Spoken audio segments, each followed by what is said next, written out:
नमस्कार दोस्तों, आज का ये वीडियो बेहद जरूरी है, खासकर उन छात्रों, शिक्षकों और माता पिता के लिए जो देश के हायर एजुकेशन सिस्टम से जुड़े हैं। यूजीसी यानी यूनिवर्सिटी ग्रांट्स कमीशन ने 2026 में कॉलेजेस और यूनिवर्सिटीज के लिए नए नियम लागू किए हैं, जिनका मकसद बताया गया है जातिगत भेदभाव को रोकना। लेकिन इन्हीं नियमों को लेकर इस वक्त देश भर में बहस, विरोध और नाराजगी देखने को मिल रही है।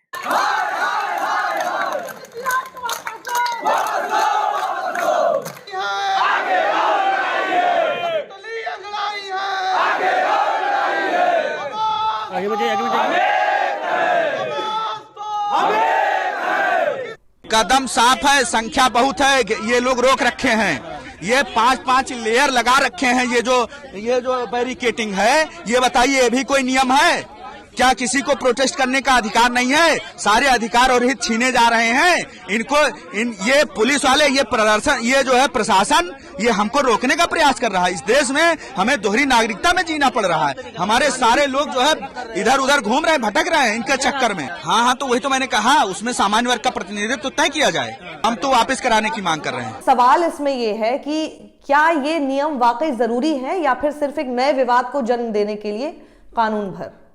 तो आज के इस वीडियो में बिना पक्षपात किए हम हर पहलू को समझेंगे। सबसे पहले आइए समझ लेते हैं कि आखिर यूजीसी क्या है और ये नियम क्यों लाए गए हैं। यूजीसी देश की वो संस्था है जो यूनिवर्सिटीज को मान्यता देती है और हायर एजुकेशन के स्टैंडर्ड्स को तय करती है। पिछले कुछ सालों से यूजीसी और सरकार के पास यूनिवर्सिटीज में, कॉलेजेस में जातिगत भेदभाव को लेकर शिकायतें आ रही थी। तो कुछ मामलों में तो आरोप लगे कि छात्रों को उनकी जाति, सामाजिक पृष्ठभूमि या पहचान के आधार पर अलग थलग किया गया। और इसी के बाद यूजीसी ने promotion of equity in higher education institutions regulations 2026 नाम से नए नियम लाए। सरल शब्दों में अगर इसको कहा जाए तो यूजीसी का दावा है कि अब कोई भी छात्र डर के बिना आराम से पढ़ सकेगा।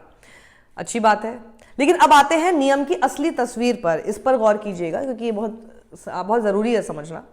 नए नियमों के अनुसार हर कॉलेज और यूनिवर्सिटी में इक्विटी कमेटी बनाना अनिवार्य होगा।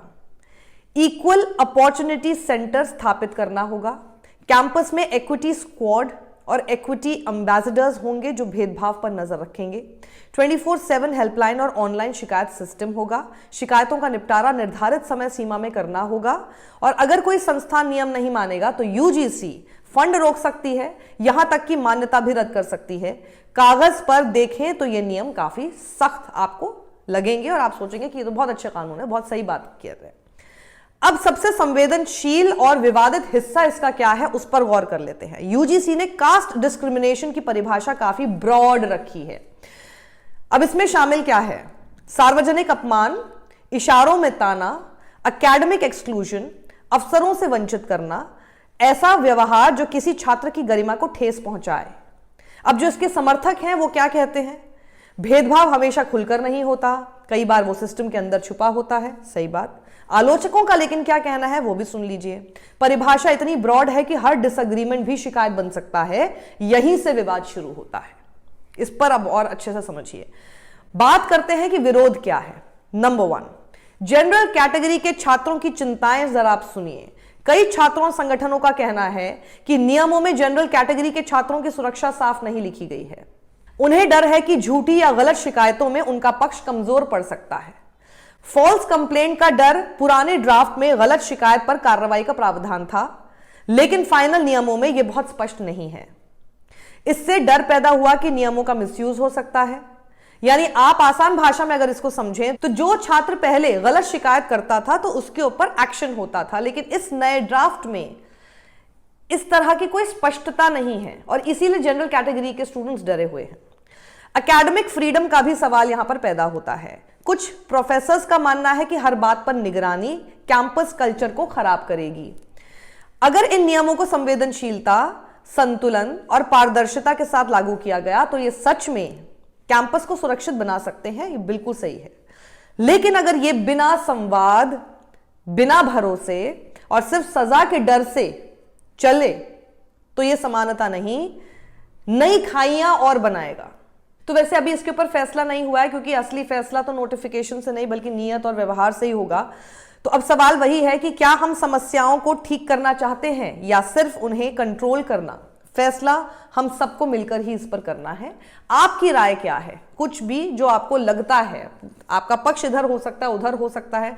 मैंने बहुत बीच में न्यूट्रलिटी के साथ जिनका जो पक्ष है, जो इसके समर्थक हैं, उनकी बात भी आपके सामने रखी, जो आलोचक हैं उनकी बात भी, और उनकी क्या चिंताएं हैं, उनकी क्या रिजर्वेशंस हैं इसको लेकर, वो भी यहां पर रखी। हमेशा एक पढ़े लिखे समाज में, सिविलाइज्ड सोसाइटी में, it's always better to have debates without taking sides but understanding the nuances of both the sides। और कहीं पर भी किसी के साथ अत्याचार भी नहीं होना चाहिए, लेकिन उस अत्याचार को रोकते हुए दूसरे के साथ भी इनजस्टिस नहीं होना चाहिए। ऐसी एक लेवल प्लेइंग फील्ड हम कैसे ला सकते हैं? कमेंट बॉक्स में अपनी राय लिखिएगा। You are most welcome for it. सत्यमेव जयते।